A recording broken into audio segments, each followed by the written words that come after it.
federal government has earmarked the sum of 50 billion naira on 18.3 million out-of-school children.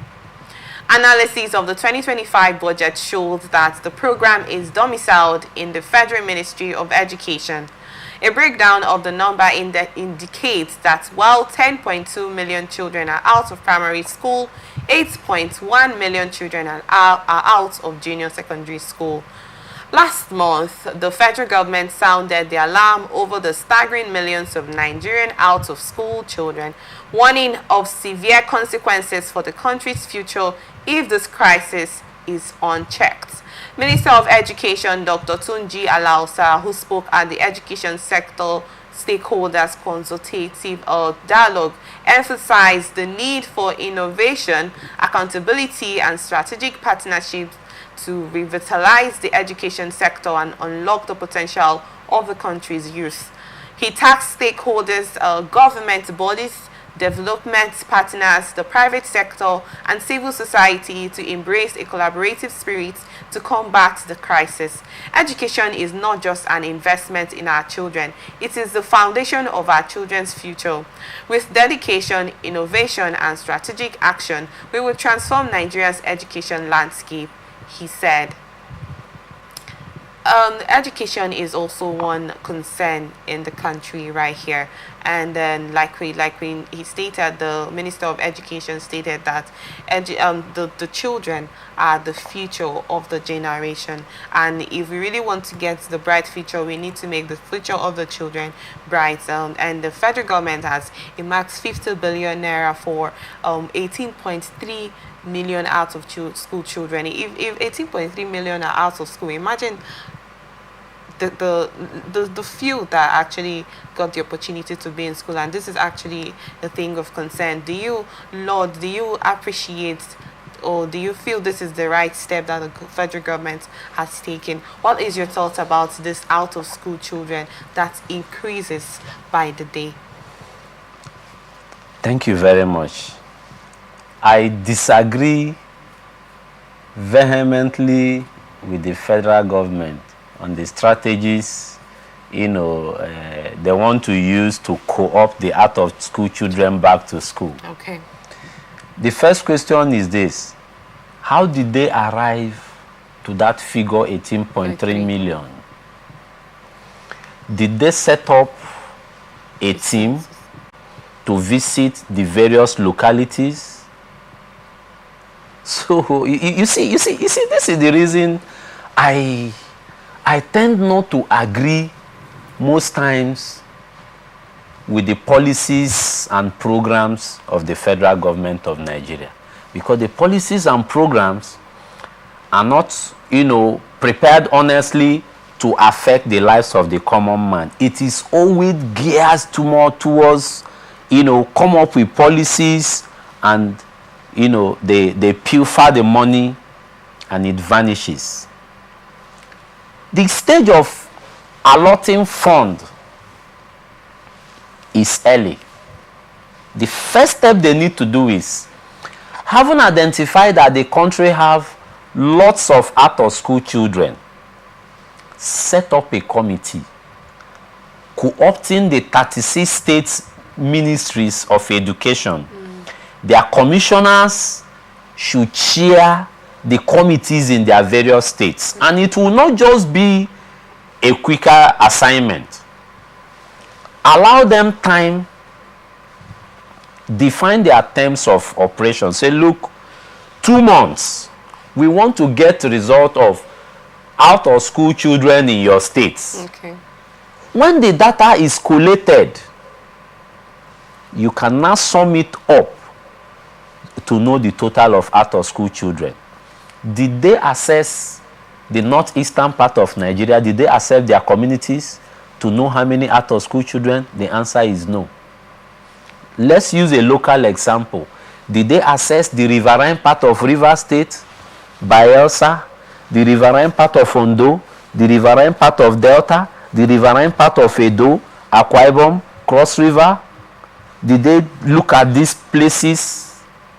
We didn't hear any day that a team of people from Ministry of Education is coming to our localities. To get the right result, you need to go to the various communities. You need to ask questions from the market women, the wheelbarrow pushers. These are people who will give you the real-time result. You need to visit the clan heads. You need to visit the primary schools and the secondary schools domiciled in the various communities. You need to check their data. How many students did you have last session? Why did they drop?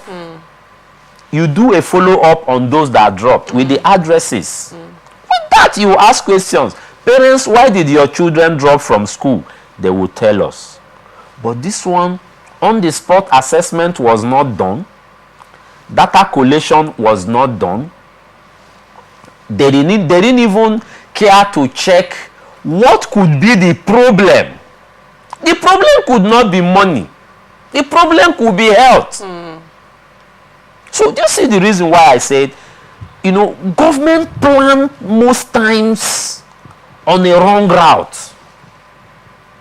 If you want to properly bring results to the people, there should be measures. There should be compliance procedures.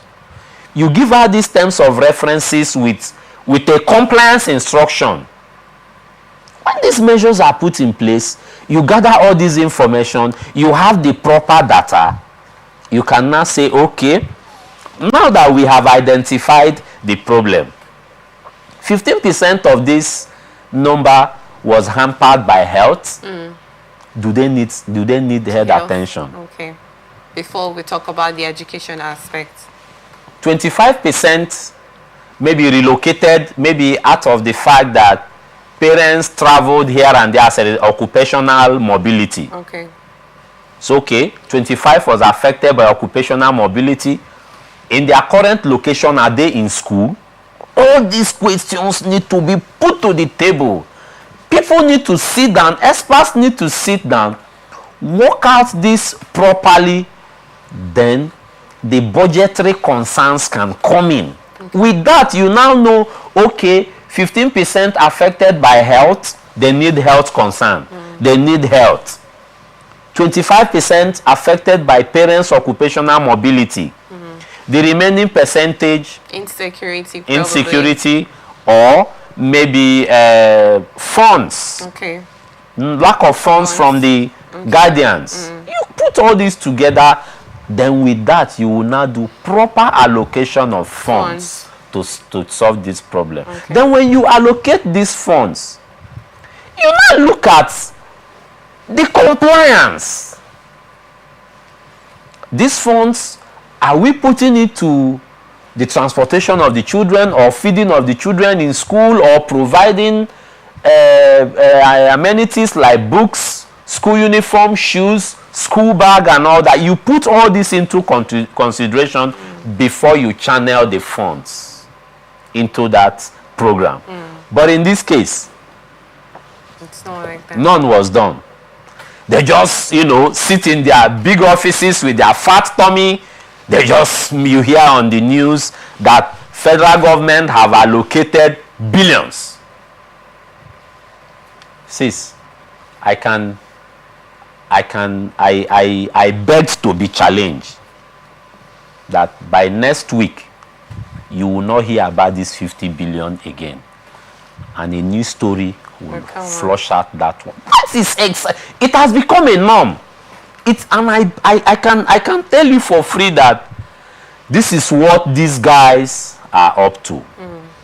They don't care about the people dying, their health. Who says we cannot have free health in Nigeria? Who says? That is one of the minute solutions that the government can give. Who says that we cannot truly have a free education from the kindergarten to at least the high school? Who says we can't have that in Nigeria? Nigeria is stupendously wealthy. We just need the right thinking people.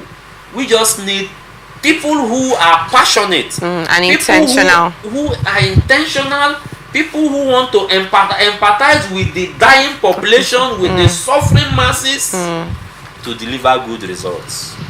The people we have today at the helm of affairs in our country are people who don't care about the people. And we just need results.